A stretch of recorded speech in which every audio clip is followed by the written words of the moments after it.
at least trying to get people into this chat room. Hmm.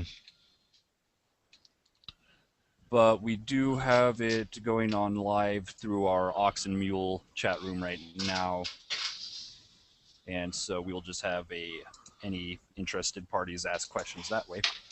Okay. However, I do have you on the panel currently, and you have reiterated those publishing credits before, including all flesh must be eaten.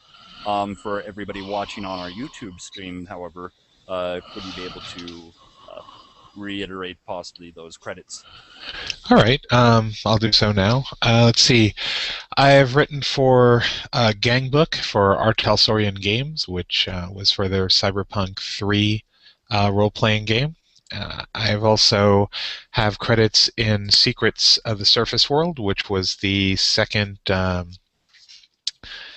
supplement book for their Hollow Earth Expedition role-playing game. I've also done some work on One of the Living, which was the first player's source book for All Flesh Must Be Eaten, and I've done bit stuff here and there, and actually currently freelance-wise, I am doing something for Lamentations of the Flame Princess. The manuscript's almost finished, so we're probably looking at that next year, but I don't really want to give any names or anything away, just, because as with anything that gets written, sometimes things delay or, things change. But that's, as far as my freelance credits, that's what we're looking at. Okay, sounds good there. And thank you, James. Currently, I do have to ask. You do have all those credits. What was the first credit you actually got? What was your first published work? Actually, that was the All Flesh Must Be Eaten. Honestly, Oh, really? Okay. yeah, I've been a gamer for probably, God, going on 30 years now, and I started kind of getting interested in writing as I was working for the convention circuits. I helped run a convention out in Long Island in New York called Icon, and through that venue, I'd managed to meet a lot of different publishers and designers and things, which really kind of inspired me to move forward. Then, instead of buying material, actually writing my own or writing for others. And through that, I had talked to someone out on the West Coast who was putting together a project for Eden Studios, which was One of the Living, and immediately just kind of threw my hands up in the air, going, "Ooh, ooh, pick me, pick me!" And there, lo and behold, was my first freelance job. Awesome, awesome. So just generally sticking around on that convention circuit did seem to just kind of get your name out there, so to say, or was it? Well, it was very beneficial because I mean I didn't ultimately mean for that to be the vessel to get me pushed forward into my current what I'm currently doing, but it helped. So as time moved on and I started meeting different people and making connections and networking, ultimately that just kind of brought me to other jobs. And also, I mean, they just didn't fall in my laps too. Like the one with Hollow Earth Expedition, I fell in love with the game. I went to Gen Con in 2006, actually with Artel Saurian to help support Cyberpunk 3, and I ran into Jeff Combos and pretty much just kind of said, "Hey, look, I've written a pulp game in the past. I'm very familiar with the genre. Give me a chance." And within a few months, we were in contact, and I started working on this stuff for Secrets of the Surface World. Interesting, interesting. But when it comes down to it, I mean, it's as much as I enjoy freelancing, I pretty much even enjoy more the fact that I'm publishing my own stuff and writing my own stuff. And I think that's kind of some of the stuff I'd like to talk about today is that in the past, becoming a game designer and becoming a publisher or a writer was almost this, I don't know, it almost felt like you had to belong to a secret club in order to do so. Back in the days when I used to read Dragon magazine or compulsively buy modules by the dozen, it would just be one of those things where I'd say, well, how do these guys do it? How are they published? How are they here? And when I moved to New York in '99 and doing networking out here, I ran into a bunch of an organization that calls themselves Nerd NYC. And through Nerd NYC, I got to meet people such as Luke Crane, the person who wrote and runs Burning Wheel, and a few other indie publishers, Emily Care Boss, Epidiah, and I can never pronounce his last name, Ravachol, I think it is, Jared Sorensen, who actually I knew from the West Coast, who also does Memento Mori theatrics. But anyway, just hanging out and kind of getting ideas of what these people did, I slowly started pushing together my first game, which was Pulp Era, which was a 10-year project, and finally published that myself in 2005. But through that process, I pretty much learned that definitely getting a game out there is hard work. All the revisions, all the editing. In fact, the first draft that I wrote, when my friends on the West Coast got it, they just kind of all did a face palm and just kind of said, "Oh my God, dude, you so need editing." So that was also kind of a bit of a trial. And also, I learned that publishing a book without artwork is also probably not not also a good thing either. So I guess we all learn through processes. But now we go almost 10 years later, and things are better. We just finished publishing a game called Spooky Beans, which is, if you're a fan of Tim Burton or Jonan Vasquez or Roman Durge, that sort of like gothic comic sort of thing. Oh, that's Spooky awesome. Beans, yeah, Spooky Beans was great. Also, just having a house artist and someone who was very dedicated to the cause helped push that game forward. And right now, though, is our biggest kind of, I'd have to say, our first mainstream project is last year. Joe Goodman of Goodman Games put forth an announcement that he was looking for third-party publishers to do support material for their RPG Dungeon Crawl Classics. Mm. So again, sitting there with my hand in the air, going, "Ooh, pick me, pick me." I managed to, get the license per se to do the supplement, and found out there was a lot of people interested in what I had to offer, because we did a Kickstarter with it. And this would be my second Kickstarter. The first one kind of died a horrible death. And I just had people pledging and kept pledging. I think the end game of this one was about $12,000 to go ahead and publish the book. And that was from the original goal, which was, I think, like $4,500. Oh, wow. So people really kind of jumped on board with it, which is great, because where I kind of failed on the first game, and I will call it a failure as far as not having art, and the layout was kind of wonky, and so on and so forth. This, I've managed to get some really good industry artists out there. Erik Quigley has done some amazing stuff. He's also done stuff on Borromaze. Alyssa Faden, who is a cartographer, has done these beautiful scarab-shaped cities for me. And trying to think, Michael Lavoie, who's done stuff for LR5.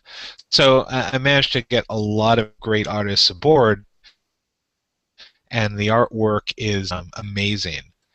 I show some of that stuff over on fallenempires.info. So if anyone wants to check out some of the artwork and the development stuff and some of the writing, that is a place to find it. And going forward, we have a couple of other games scheduled for 2013 and 14, which is going to be a game called Death Race Z, which is kind of my homage to Roger Corman and Grindhouse films in general.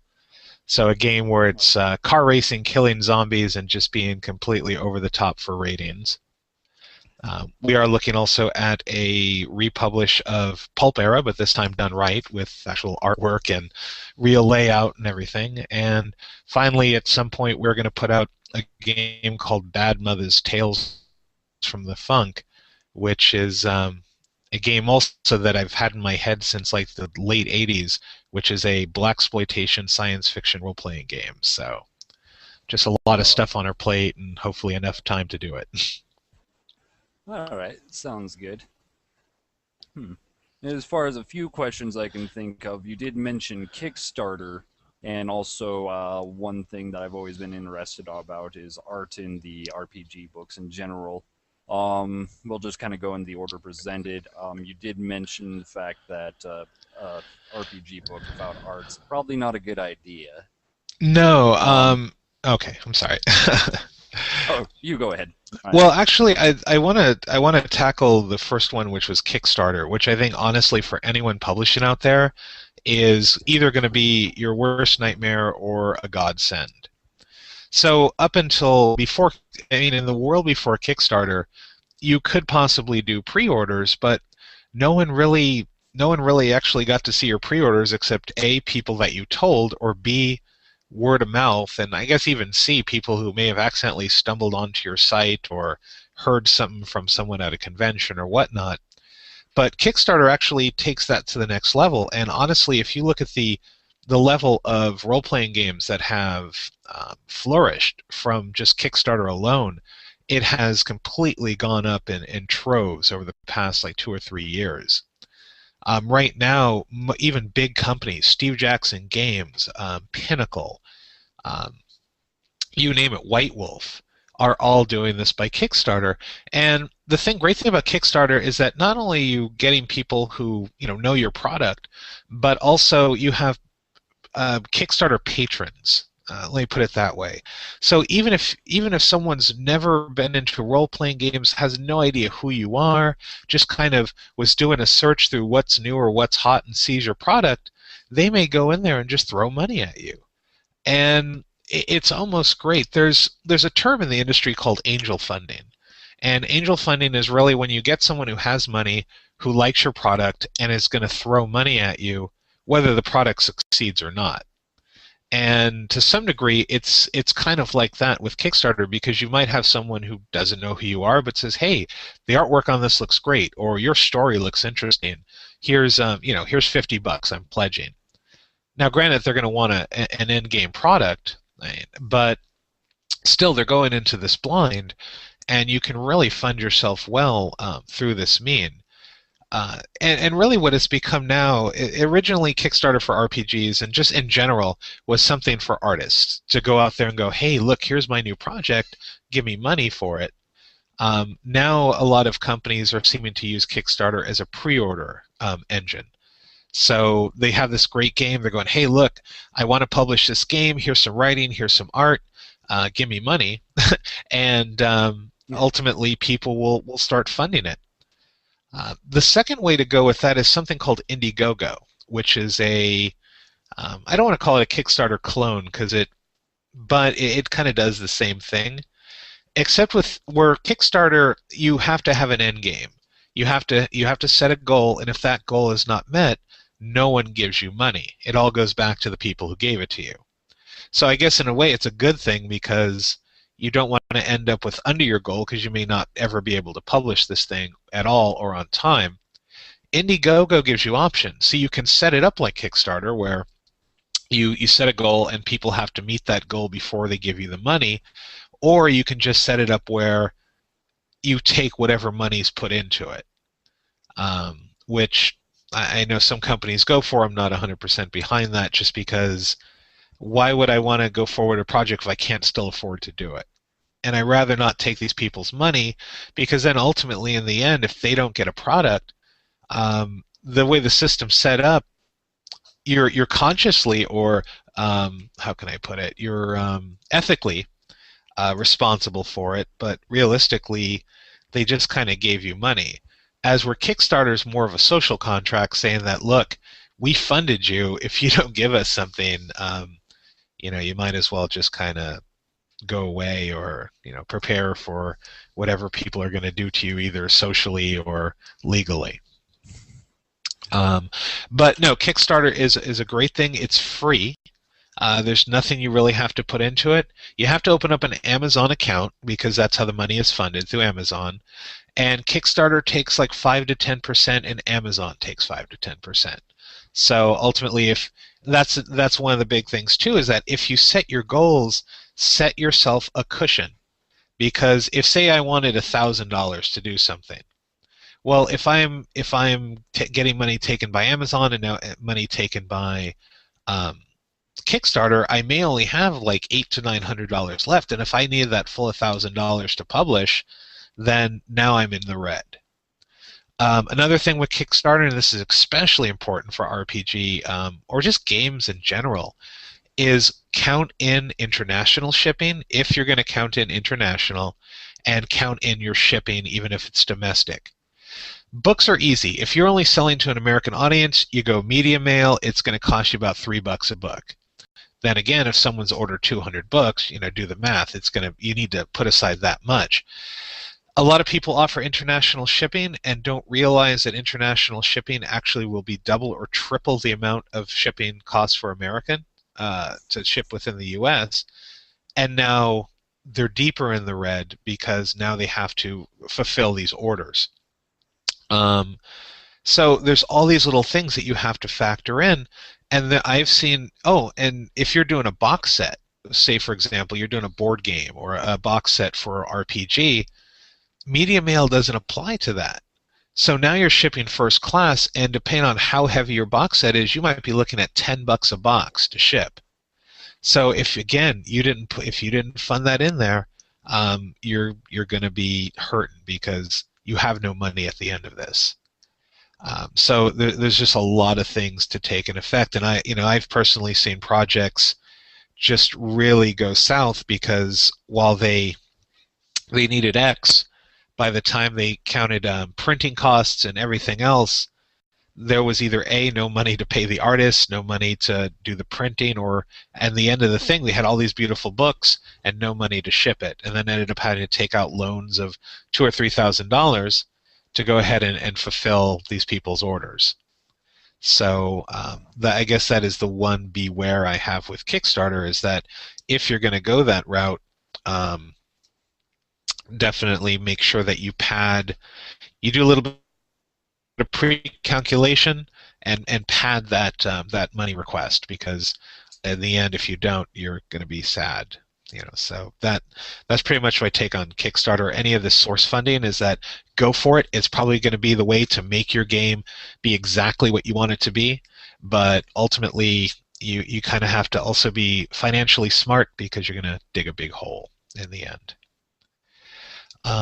Artists was the second thing that you had brought up. Finding artists is actually not a hard thing to do. Some great tips to that is DeviantArt. DeviantArt is a great online portfolio for artists in general. And realistically, all you got to do is go in, type in what sort of art you're looking for, and you're going to be presented with hundreds of choices. And ultimately, one of those hundreds is going to be the person that's going to just you're going to see that style of artwork and go, that's my book. This is amazing. And also, it's kind of I guess I don't want to call it a crapshoot, but you also have to be aware too that some artists are professional and charge very professional prices. So if you're starting out, make sure that you talk over information with the artist, find out what they're going to charge you, because it's the difference between an artist saying, "Dude, I'll do all your work for $100," compared to for one piece is going to cost you $1,000 or $2,000. So you just have to again budget that in and make sure that although this artist is awesome, are you going to be able to afford them? Other ways to do it is just if you're a gamer and you have a bunch of books on your shelves, look through the titles of the artists, and most of those artists have online presence. Facebook is filled with most of the industry with various groups, and a lot of them are just really interested in taking on new projects. Again, you may know people in your own social circles who are great artists and might even do the work for you for free. Think about it this way: if the artwork that you have in your first project isn't up to par, it's not the end of the world, because again, if people like your book, they're going to throw money at you, and ultimately that's why second editions exist, or reprint or second printings, is because a lot of times a product will come out, the designer or the writer or the author is not happy with how it came out, so you just end up, just hiring new artists, taking the money that you made and redoing it. And honestly, as long as you're not completely doing it in a way where it's going to hurt your fan base. Prime example of that, Cubicle 7 did a Doctor Who RPG a couple years ago, but they did it right on the tail end of David Tennant's Um, contract for, as being the Doctor. And suddenly Matt Smith came in. So they had this role-playing game, which they did complete with all David Tennant shots and photos and information on that particular Doctor. So, but at least when Cubicle 7 reprinted it with all the Matt Smith stuff, they took all the stuff that would have changed within the original box set they did and offered it free as PDFs. So that way, if you went out and spent that $60 on that box set, you're not sitting there going, "Oh, now I just have this completely non-updated, useless game."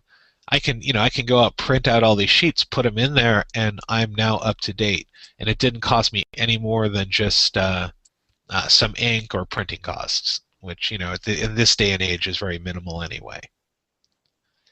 All right, so but artwork and with the same thing with writers. If you have a large project, don't let your ego jump in the way. There's a lot of freelance writers out there, and honestly, having a lot of freelancers. Michael Curtis is on this particular Tales from the Fallen Empire is the thing that I'm doing for Goodman Games, but Michael has been a blessing because he has really not only given me grade A material, he is also his writing has also shaped a lot of the stuff that I've done, and I've actually went in and kind of rewrote some stuff just basically on some of the ideas he came up with. So again, not only is a freelance writer going to help you fill that page count, but they may also just kind of point out things or create things that are going to make you think and go, "Wow, I could go this direction. All right, fine. This is the direction I'm going in." So again, hiring freelancers for artists and writers is I'd have to say very crucial. And again, it is costly, so make sure that you budget that in before kind of going off, because the worst thing that you can do for your company's reputation is hire on all these artists, and a lot of them don't want money up front too, because they're just like, "Look, just pay me when I'm done."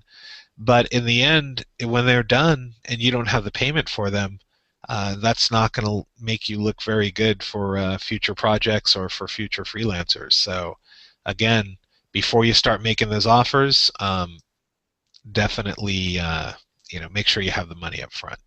Even if you end up paying them later, just make sure you have the money. Let's see. Is there any questions? There's one more topic I at least want to cover on okay. freelancers. Are we good or Well, okay? you did bring up a couple of just points in general that I've always wondered. It did seem on Kickstarter that one of the major things that most projects seem to have caused them to fail is basically promising too much up front. Say you just basically have the general idea, and then you just basically go to Kickstarter, announce that as your whole project without a single thing done. It does seem that you'd actually rather want a near finished product before you even touch Kickstarter. Would I be correct in saying this? I'm going to say you are 100% correct. And just to give you my example, Tales from the Fallen Empire was probably about 50% written when I started the Kickstarter. I haven't, basically I needed the money to hire the artists, I needed the money to hire the other writers, but at least it gave myself a long time span. I think where people really shoot themselves in the foot is they have nothing, and then again, you mentioned it, they make promises. Say like I had an idea in my head today, which is we're in the towards middle of November, end of November, and I say, I have this book, and here's my vision, and I make up little stuff for it, and I say it's going to be out by January. So, mind you, you're going to at least spend 30 days plus gathering money on Kickstarter. So you're not even going to know if you're going to have the money for a couple of months out. So now here comes the beginning of January, you're funded, and now you have all these backers waiting for their product, which you're not even going to probably be able to get done until the end of the year. So now you have to sit there and end up making excuses.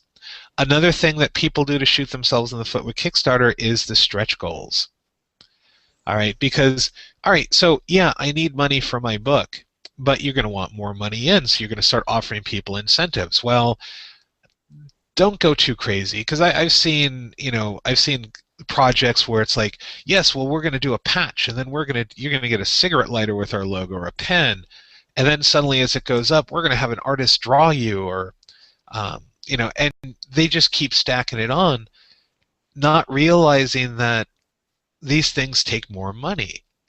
So in the end, now not only maybe you just got enough money to do your project, but now you need money to get all the tchotchkes done. And even if you're ordering this stuff from the slow boat from China, by the way, speaking of this slow boat from China, artscow.com, if you're going to do swag for any of your publications, they are the cheapest and just beautiful quality on stuff.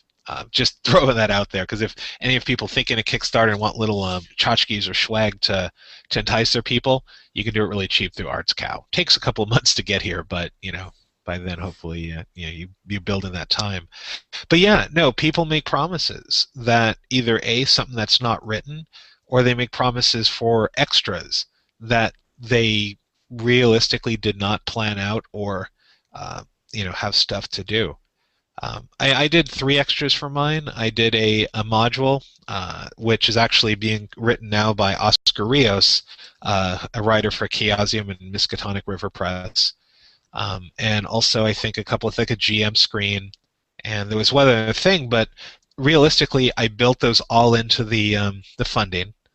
And so I'm kind of ahead of the game. I'm not going to walk out of this, lighting cigars with $100 bills, but on the other hand, the people are going to get what I promised, and I think that's the important thing.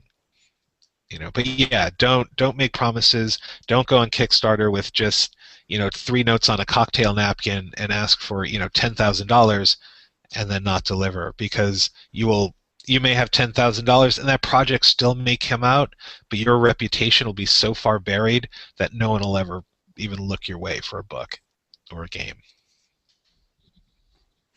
Exactly. And then I do have to agree with your previous point on DeviantArt is actually a very wonderful place to find freelance artists. Writers, not so much, but the artist pool there is definitely high quality if you can find the right artist for the quality you're looking for. Definitely, and Facebook too. I mean, there's a lot of game design. I don't know if you call them forums on Facebook, but that's pretty much what how, again, I've ran into a lot of people. Also, go to conventions, because a lot of your favorite writers go to cons. They're not gods. You can definitely approach them and talk to them. I've got some of the greatest things. I've got to meet Robin Laws through various conventions, and I think one of the things that really just will be my favorite memory is at Gen Con, walking down the street and Robin remembering my name and just going, "Hey James, how's it going?" And it's like, wow, I worship this guy and he knows my name. And but they're all approachable, they're all great people, and honestly, if they have the time to write on a project, they'll do it. Because as with any writer, if you don't get your name out there and you don't get things going with them, or if they don't make themselves public, even beyond their own products, it's not a good thing. So they'll definitely want to help you out if they can. And again, just be aware of pricing, because while some freelancers might work for 2 or 3 cents a word, some are up there in the range of 10 cents a word or more. And you might think, wow, 10 cents a word, that's not much at all. But if they're doing that adds up. Yeah, exactly. My last thing on freelancers, though, is contracts. Contracts are very important for both the publisher and the artist or the writer. Really, what the contract says is that you are somewhat legally bound to a particular time frame, a particular rate, or things like that. On the publisher side, the contract is good because let's just say you have that project and you just paid all these artists to do work.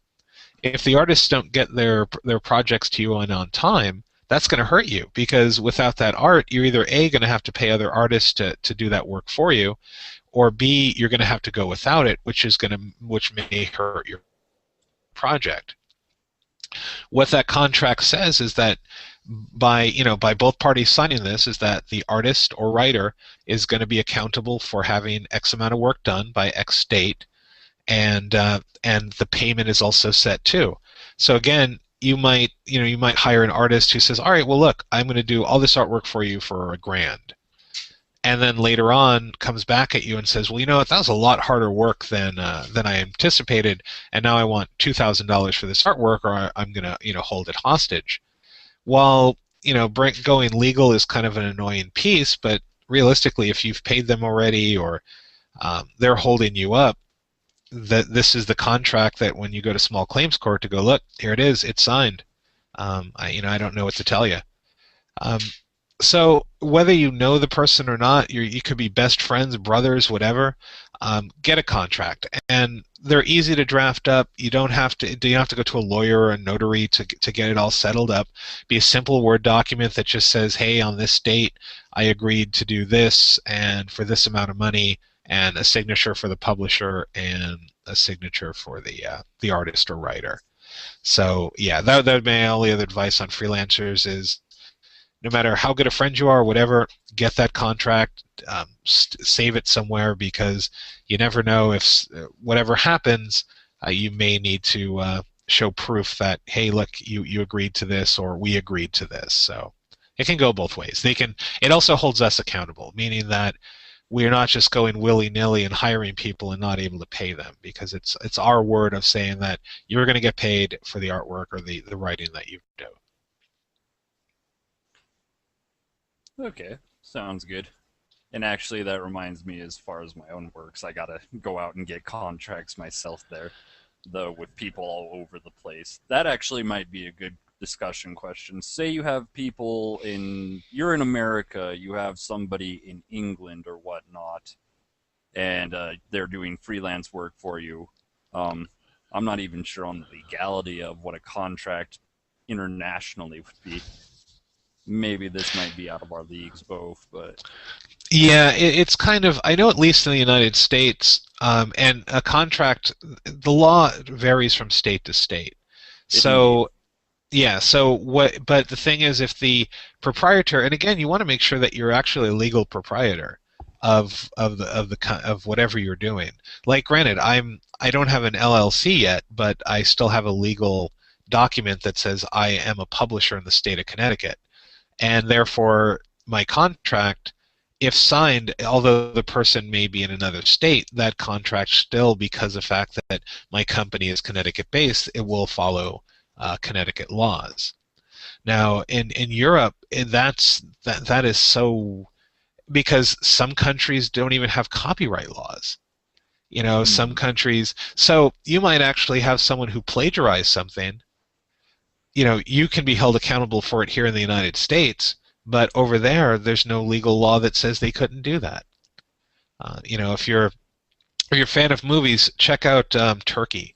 Turkey is a country that doesn't believe in copyright laws whatsoever, and have done their own versions of Star Trek and Star Wars that they've actually take film footage from the movies and incorporated in their own. And they can do that because in Turkey there are no copyright laws. So again, dealing with Europe, I'm sure more Western Europe, and again, I'm just kind of talking out my butt here, but Western Europe, I'm sure, has more laws similar to what we have here in the States or Canada or whatnot. But you never know it once you get kind of further out is what each country even has, or even if you can go back to someone on a contract that was signed internationally. So, yeah, that is something I can't answer truthfully. I can make assumptions, but that's really about it. Okay. Um, so the last thing I guess I just want to talk about, because I know we're kind of crunching on time here, is distribution methods in publishing. because now you have this project done, it's funded, you have the artwork, you have your manuscript all together, you have everything else. How do you get it out there? So I'm just going to throw three sources out there that are going to be probably really just excellent for someone just starting out. So first is RPG Now or Drive-Through RPG. They're under a company called One Notebook or One Book or Bookshelf. One Bookshelf. That's it. And what they do is they publish PDFs. So it's no cost to you. They take a small percentage of it, as long as you get everything settled and do it properly in Adobe, get everything formatted, you can upload it to their servers, sign off on their small contract, which just basically says we get a small amount of what you what you make, and it's very little. And what they do is they sell this for you.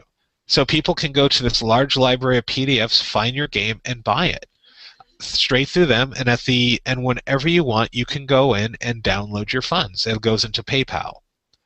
So it's great. It's great. You don't have to worry about it. Put your stuff up there and go off on your normal life and check your account every once in a while and see who's buying it, right? Also, they just started a print-on-demand service. So they will actually print copies of your book for you and send it out to the people, and you get your money, they get their share, and all is done. So you don't even have to worry about, oh, well, I don't really want it on PDF. I want a print copy. One Book will do that for you. And again, it's just a matter of signing a contract and whatever. And there's a lot of publishers that go that way. White Wolf, for example, is very big into that. So if you want a copy of like Vampire 20 or any of their books, go to Drive-Through RPG, and you have a choice to buy it in a PDF format, or you have to buy it as a book. If you want to just not really do the PDF route, Lulu would be the second choice, although not my favorite, but that's just personal issues there. But anyway, Lulu's great because, again, you just get them the information, upload it to them. They go ahead and take care of all your distribution. Again, it's print on demand, so don't expect the Lulu booth at a big convention or something selling your book. But still, people can go to the website, order the book, and get their print copy. And again, you get a cut of that. If you want copies for yourself, they will sell it to you for a little bit of a cheaper price than what they're selling it for. So you can buy personal copies for yourself to give out or to sell at conventions. But realistically, Lulu is great if you don't want to do any distribution, you don't really care, and you want just someone to take care of it online. Third route to go is a company called Lightning Source, which I use, and they are wonderful. It's a little bit more for professional setup. You have to have all your bells and whistles set, and your T's crossed and your I's dotted and all that good stuff. But what it is that and it's somewhat professional. They're going to charge you a fee for setup and proofs, and they're going to send you the proofs for for your approval, and you're going to go back and forth with them before your book is published to make everything is just correct. They can do book distribution for you through Amazon or Barnes & Noble. I don't really like doing that option because they get sold to resellers, and then they kind of undercut you, so you don't really make much of a profit. But what I usually do with Lightning Source is I go ahead and just publish. I have books printed for myself, and then I worry about distribution. So, for example, Spooky Beans, which just came out, full color, digest size, beautiful book, glossy pages, everything. That book retails for $28, but I buy my copies for less than $4. So I can distribute myself and make a profit. And on the back end, Lightning Source is making their profit because for what they charge me, they're probably only spending half in the actual printing costs. So it's win-win for everybody. And if I want them to distribute it, they can. I can let them. So, and Lightning Source is beautiful work. They do hardcover, softcover, full color, you name it, any sizes, magazines. They're great, and honestly, I would look into them if you're planning on going self-distribution routes.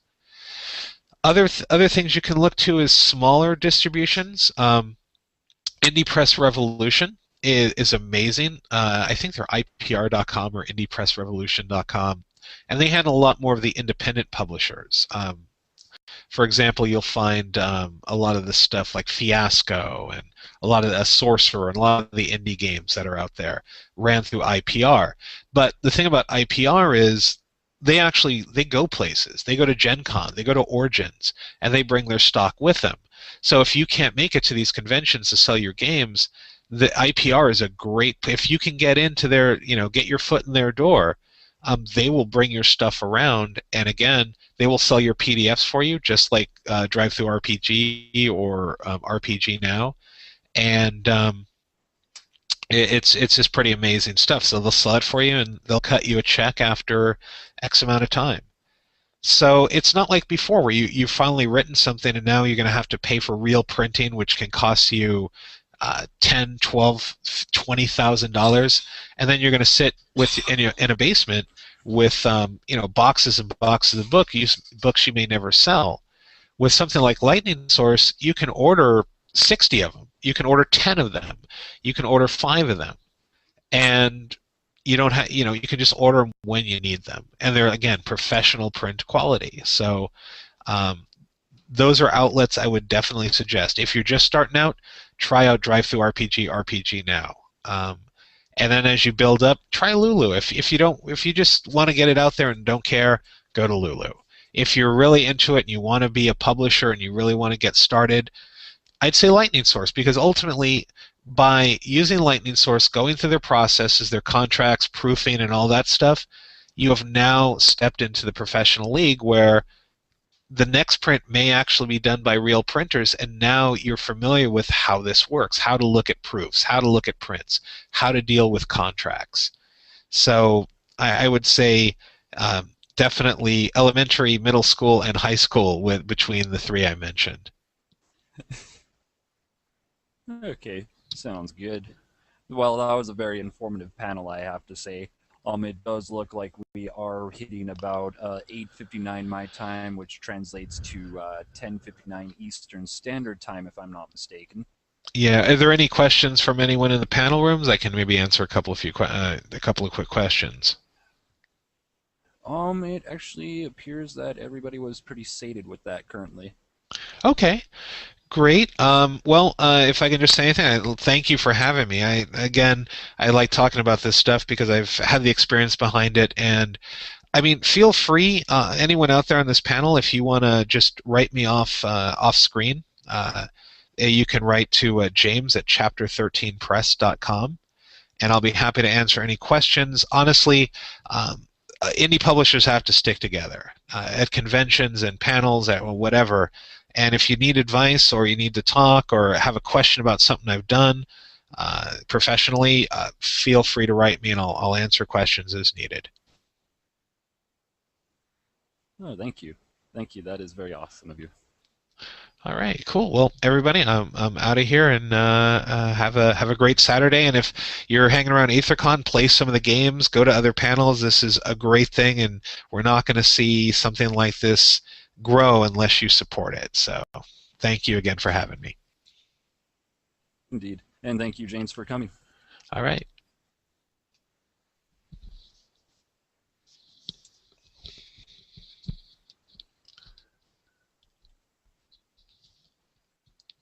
So did I just X out? uh, yep, we're good. Okay, thank you, man. All right, talk to you later. Thank you. Bye. Oh, you're welcome. You're welcome.